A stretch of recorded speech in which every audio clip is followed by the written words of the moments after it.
Hi, it's Fiestaro. Hello, Sagittarius placements. Okay, so end of the month reading for you, Sag. So, tingnan natin kung anong meron. Ano ba ang ibubuga? Ano pa ang pwede mong i-expect bago mag-end ang June? So, Sagittarius, again, kung meron pong tanong, mag-message lang po. Tanong sa private reading, tanong sa mga charms, available pa pong lahat. Yung iba ay limited na po, no? So, yeah. Message na lang po. DM, direct message. Okay, Sagittarius placements. Anong meron? Okay, kuha tayong 3 lang. Habol lang to, pahabol lang na reading. Hanggang end po ng June. Sa mga Sagittarius, kuha tayong 3. Napaka-consistent ng energy po ng courthouse, no? Doon sa mga nauna nating mga ni-reading kanina. Anyway, ewan ko kung makukuha mo rin. So, we have here bad health, wealthy man, concern. So, hindi mo nakuha. Mabuti naman. Oo, maiba naman, na? Okay. So, bad health, wealthy man, and then concern. Your health, medyo ang nakikita kong issue. Iba kasi dito, sobrang, ang tawag dyan, pagod, no? Sobrang maraming gawa. Yan, masyadong productive, parang ganyan. So, medyo stressful yung energy. Okay. Oops. Yeah, I don't know. Yung iba dito may mga responsibilities. Oo. Hindi ko alam. Pamilya, kapatid, mga ganyan. I'm hearing a breadwinner energy. So, ano tong bad health for you, Sag? Okay, the health. Oo, ito health to si Queen of Pentacles. Okay, pangalagaan mabuti po ang health. Yeah, the Fool in reverse. Kung sa tingin nyo, kailangan nyong magpahinga isang araw, gawin nyo. Huwag ninyong isasantabi yung mga nararamdaman. No? Huwag nyo isasantabi yung pahinga na kailangan po. Okay? Kasi isang araw lang naman, pwede na. No? Pero kapag in-ignore nyo yan, baka mamaya lalo kayong matagalan. No, kasi pwedeng magkasakit, ganyan. Imbis na ipahinga muna, pakinggan ng katawan. Pakinggan nyo po, no? So, somebody's in need. They need you. Pwedeng Aries, Earth sign, Taurus, Virgo, Capricorn. They need you. They need your support. So, what's with this wealthy man? The 3 of Cups. I'm hearing celebration. I'm hearing promotion. I'm hearing credits. I'm hearing recognition. Page of Cups. Okay. So, yeah, we have here the 4 of Wands in the reverse. Yung iba po dito, pwede pong ma-promote. Yeah, the Wheel of Fortune. Pwede pong ma-promote, mabigyan po ng offer. Kasi pwedeng ikaw yung gusto. Parang ganyan. Andun yung charisma. Andun yung something. Andun yung parang, nasa yung spotlight. Parang ganyan po, no? So, in general, kung ito po ay patungkol sa pagbibusiness, pamemera, ikaw yung parang mas tatangkilikin pa, no, bago mag-end ang June. So, mag-expect kayo ng mas mataas na benta, mas magandang kita, mga ganyan pong bagay, no? So, ano tong concern? Iba sa inyo may nagkakagusto sa iyo, somebody na mayaman. Opo, no? So, ano tong concern para sa mga Sagittarius placements? What's with this concern? The 4 of Swords. Ano to? Iba talaga kailangan po ng pahinga, ha? Oo. Mula pagdating dyan sa trabaho. Okay? Some of you, nakikita ko pwedeng umabsent and magpa-check up, umabsent dahil yun nga. Okay, kasi kailangan mga ganyang bagay. Okay? So,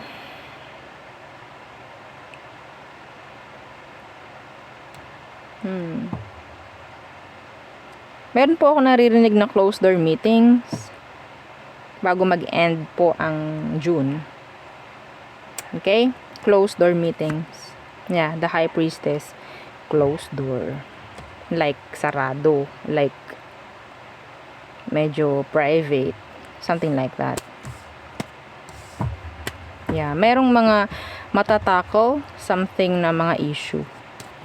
Yeah, like kumustahan. Alam niyo po ba yun?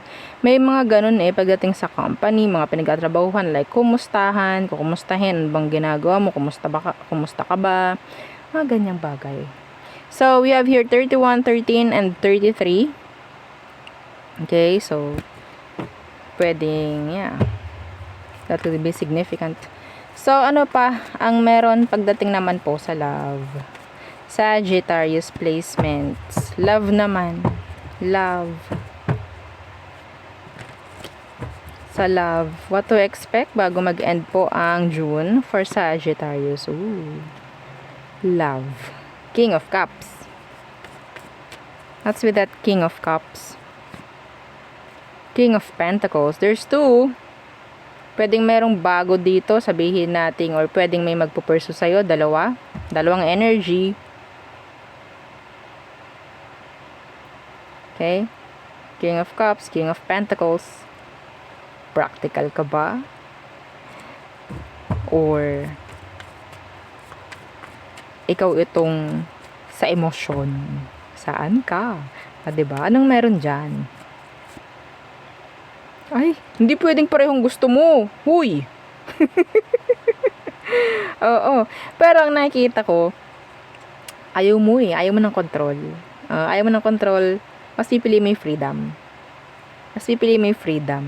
Pero yun nga, may mga magpo-pursue sa'yo. May mga magiging open pagdating po sa relasyon. Okay? Okay. Some of you po, may chance na makita mo na yung mga available naman na makipagrelasyon. May chance makuha mo yung sabihin nating tamang tao para sa'yo. Yes. Madam, paano ko malalaman yon? Ay! Yung mga ganyan tanong sa private reading ko po yun in-entertain. Oo, hindi po dito. Kasi ang dami yung nanonood So, paano yun? 'Di ba? Hindi naman natin masabing matatamaan kayo lahat ng ganong energy. No, sa private reading ko po yan in-entertain yung mga ganong tanong like, Madam, paano ko po siya makikita? Paano ko po malalaman na siya na yon? 'Di ba? Okay. So, Diyos ko, ang aking open na is August 10. O, diba? Fully booked June and July. August 10 po ang ongoing natin kung magpapabook po sa private reading. Okay. So, what else? Mag-message na lang po kayo if you're interested. Okay. So, Sagittarius. 8 of Pentacles. Queen of Wands in the reverse.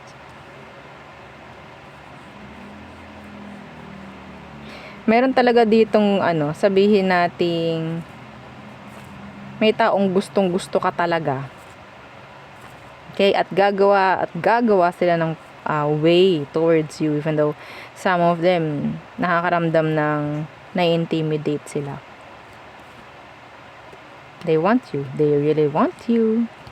Avoid third party. Meron ako nakikitang ganyan dito. Huwag mo nang i-pursue yung mga taong hindi dapat i-pursue sakali man. Okay? Or kung sa tingin mo may mga nagpo-pursue sa inyo and sa tingin mo na hindi naman dapat mag-pursue, ikaw nang gumawa ng decision. Okay? Huwag ka na magpadala sa mga ginagawa ng mga yan. Kasi, madam, Or kasi ano nga napaka-consistent niya sa akin. Oo, kitang-kita ko yung pagpupursue niya. Tapos sasabihin sa akin, yun nga, madam, kaso nga lang meron siyang kakonek.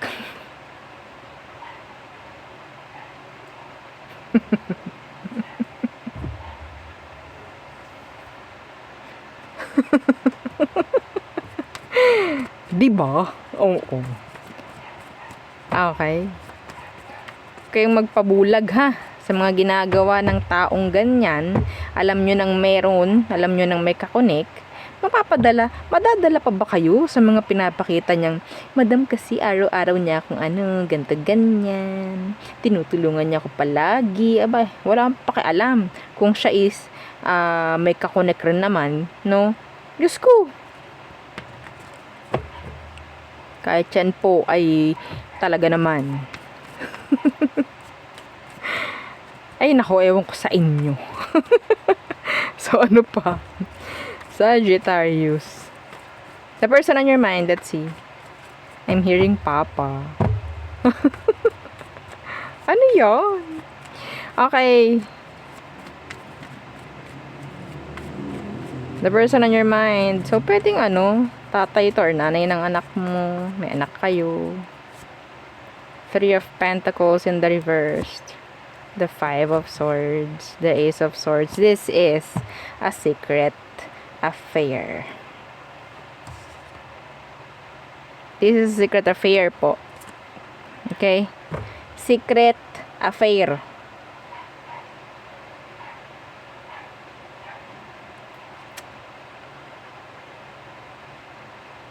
O, alam naman siguro niyo yun. Na?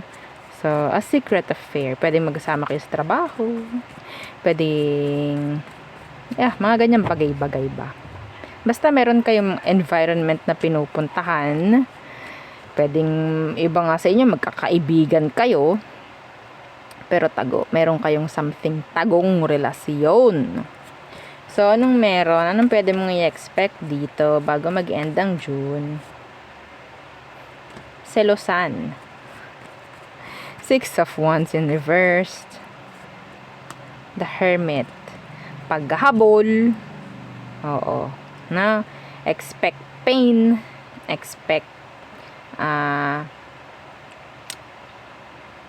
sabihin natin paghahabol nga, no? Oh, Diyos ko. Runner and Chaser energy. Expect ninyo na para kayo magkukumahog pagdating dito sa connection na to, para kayo naghuhumabol.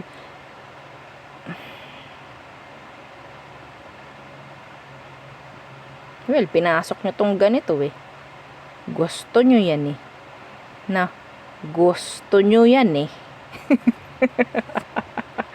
Chariot, 10 of Swords. Kung pinasok nyo yan, dapat handa kayong masaktan. Handa kayong umiyak. Hindi po ba? Oo. At, hindi nga kayo dapat, or hindi, parang wala kayong karapatang mag-demand. Kasi nga, una't-una pa lang, iba sa inyo, alam nyo na. Alam nyo na ang sitwasyon. Ang mahirap dyan, pwedeng sa una hindi alam, pero kalaunan nangyari nga, nakita na, nalaman na, tinuloy pa rin. Kinakawawa mo na sarili mo niyan. Ha? Okay? Wala kang makukuha dito. Expect nothing. Okay? Expect bare minimum.